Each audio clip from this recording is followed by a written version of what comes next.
Hello friends, welcome back to my channel அம்மாவின் சமையலறை. இன்றைக்கி நம்ம கிச்சனில் முட்டை தொக்கு எப்படி பண்ணுறதுன்னு சொல்லி பார்க்கலாம்.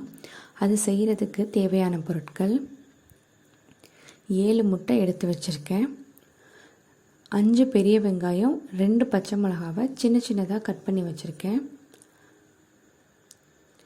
4 சைஸ் சின்ன சைஸ் தக்காளியை சின்ன சின்னதாக கட் பண்ணி வச்சுருக்கேன், இஞ்சி பூண்டு பேஸ்ட் 1 ஸ்பூனு, 2 ஸ்பூன் மிளகாய்த்தூள், 1/2 ஸ்பூன் மஞ்சள் தூள், 1/2 ஸ்பூன் கரம் மசாலா, 1/2 ஸ்பூன் மிளகுத்தூள். இதுதான் இதுக்கு தேவையான பொருட்கள்.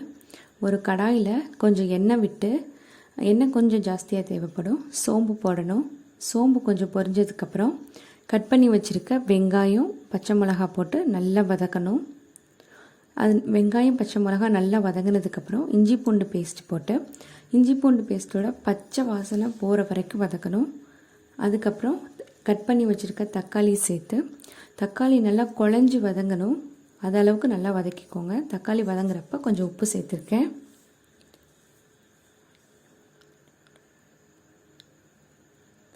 அப்புறம் தக்காளி நல்லா குழஞ்சி வதங்கினதுக்கப்புறம் நம்ம எடுத்து வச்சுருக்க பொடி வகைகள், அதாவது மிளகாத்தூள், கரம் மசாலா, மிளகுத்தூள், மஞ்சள் தூள், இது 4ஐயும் சேர்த்து இதோட பச்சை வாசனை போய் இதுலேருந்து எண்ணெய் பிரிஞ்சு வர வரைக்கும் நல்லா வதக்கணும்.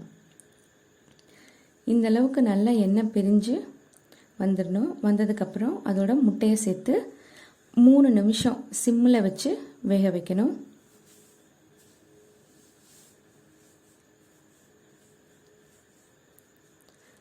மூடி போட்டு 3 நிமிஷம் அளவுக்கு சிம்மிலேயே வச்சுடுங்க.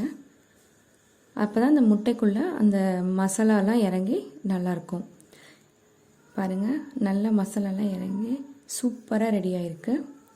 இது சாதம், சப்பாத்தின்னு எல்லாத்தோடையும் சாப்பிட்றதுக்கு ரொம்ப நல்லாயிருக்கும்.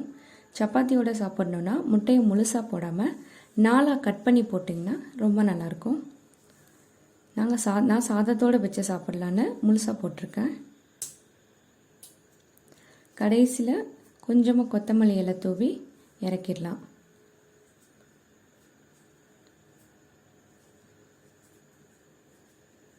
அவ்வளோதான், முட்டை தொக்கு ரெடி ஆகிடுச்சு.